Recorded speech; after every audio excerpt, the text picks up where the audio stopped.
जय जोहार, जय आदिवासी साथियों। आज के दिन हम लोग एक जो महत्वपूर्ण विषय जो है वो यह लेके आए हैं कि जयस जो कि भारत देश का एक आदिवासियों का बहुत बड़ा संगठन बन चुका है।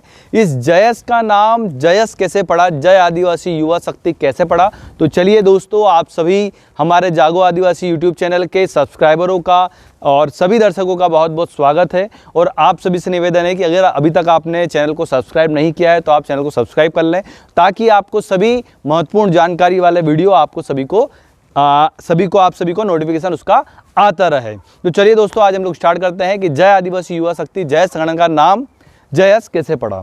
तो अगर हम लोग देखें इसके बारे में तो हम लोग ये बोल सकते हैं कि इसके बारे में जो सबसे ज़्यादा जो अध्ययन किया है वो एक वरिष्ठ पत्रकार जिनका नाम है राजन कुमार। इन्होंने इसके बारे में अध्ययन किया है और वो काफ़ी समय से इसको लेके अध्ययन कर रहे थे जयस को लेके। तो उन्हीं का जो एक लेख है वहीं से हमने चीज़ें ली है। और यही राजन कुमार जो है ये दिल्ली से प्रकाशित होने वाला दलित आदिवासी दुनिया अखबार के उप संपादक 2011 से लेकर 2015 तक रहे। और इसी टाइम पीरियड में यह जो पेपर है, ये जो अखबार जो है प्रकाशित होता था दिल्ली से। तो इसी के जो पत्रकार है राजन कुमार, इन्हीं के लेख में से ये सारी जानकारी हमने ली है।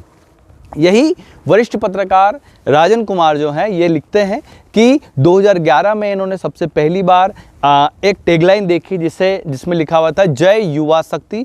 और यही टैगलाइन जो थी, इसी टैगलाइन में दलित आदिवासी जो दुनिया अखबार जो था, इसी की जो भी कटिंग जिसमें आदिवासी मुद्दों के बारे में बताया हुआ होता था, इसी कटिंग को उसमें रखा जाता था और उसके ऊपर लिखा रहता था जय युवा शक्ति। और यही जय युवा शक्ति जो लिखा हुआ होता था, ये किसी और की पोस्ट नहीं, यही पोस्ट होती थी डॉक्टर हीरालाल अलावा की। सबसे पहली बार जब ये लोग फेसबुक पर फ्रेंड बने, इस समय पे जो डॉक्टर हीरालाल अलावा जो थे वो ग्वालियर में रहते थे और ग्वालियर में ही इनका पीजी एमबीबीएस हो गया था और पीजी उस समय पे चल रहा था।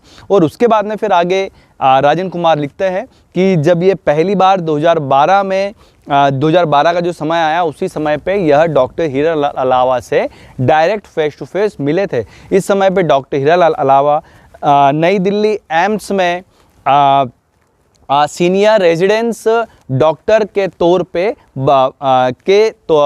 तौर पर वहाँ पर अपॉइंट थे, वहाँ पर ज्वाइन उन्होंने किया हुआ था। उस समय पे राजन कुमार इनसे मिले थे और जब राजन कुमार इनसे मिले थे उस समय पे इनके बीच में चर्चा हुई। और जो चर्चा हुई उसमें यह निष्कर्षण निकाला गया कि आदिवासियों के हक अधिकार के लिए एक ऐसा संगठन बनना चाहिए जो कि उनके 5वीं अनुसूची, पैसा कानून, वनाधिकार कानून, उनके कुपोषण, उनके अशिक्षा, उनमें व्याप्त बेरोजगारी को दूर करने के लिए, इस प्रकार के मुद्दों को लड़ने के लिए एक ऐसा संगठन जो है वो तैयार होना चाहिए। इसको लेके राजन कुमार के बीच में, डॉक्टर हीरालाल अलावा के बीच में यह महत्वपूर्ण चर्चा उनके बीच में हुई थी 2012 में। लेकिन उस समय पे जो डॉक्टर हीरालाल अलावा जो थे वो अपने जो भी पोस्ट डालते थे उसमें कभी वो जय युवा शक्ति लिखते थे, कभी वह आदिवासी युवा शक्ति टैगलाइन करके अपनी पोस्ट को डाला किया करते थे। तो इनके बीच में जो चर्चा जो हुई थी उसमें यही चर्चा में आया था कि डॉक्टर हीरालाल अलावा जो थे वो आदिवासी युवा शक्ति के नाम से ही जो संगठन जो है उसका नाम रखने पर जोर दे रहे थे।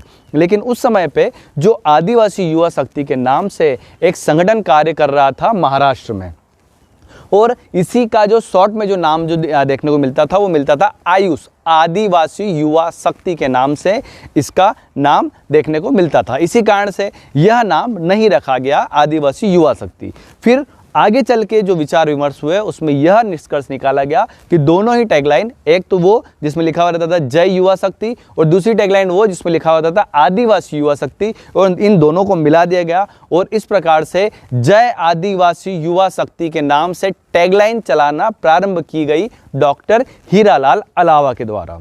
यह समय जो 2013 के पहले तक का जो समय था, यह टैगलाइन जो थी वो फेसबुक पे चल रही थी। इसी टैगलाइन को कई सारे युवाओं ने लिखना प्रारंभ किया और यही जय आदिवासी युवा शक्ति के नाम से टैगलाइन दूसरे जो युवा जो लोग भी डॉक्टर हीरालाल अलावा को जो फॉलो करते थे, वे सभी युवा जो हैं इसी टैगलाइन को लिखना इन्होंने प्रारंभ किया। और उसके बाद में जो यही जो टैगलाइन थी वो संगठन के रूप में बनने जा रही थी 16 मई 2013 को, क्योंकि यही जो पहला जो मीट टुगेदर जो होने वाला था वो मध्य प्रदेश के बड़वानी ज़िले में बड़वानी स्थान में ही हो रहा था। और ये जो सम्मेलन जो हुआ था, ये जो मीट टुगेदर जो हुआ था, ये बड़वानी की कृषि उपज मंडी में ही यह हुआ था। और यही जो स्थान था, यहीं पर पहली बार JS की मीट टुगेदर हुई थी और यहीं पर JS की हम लोग कह सकते हैं कि स्थापना भी होना प्रारंभ हुई। तो इसी प्रकार से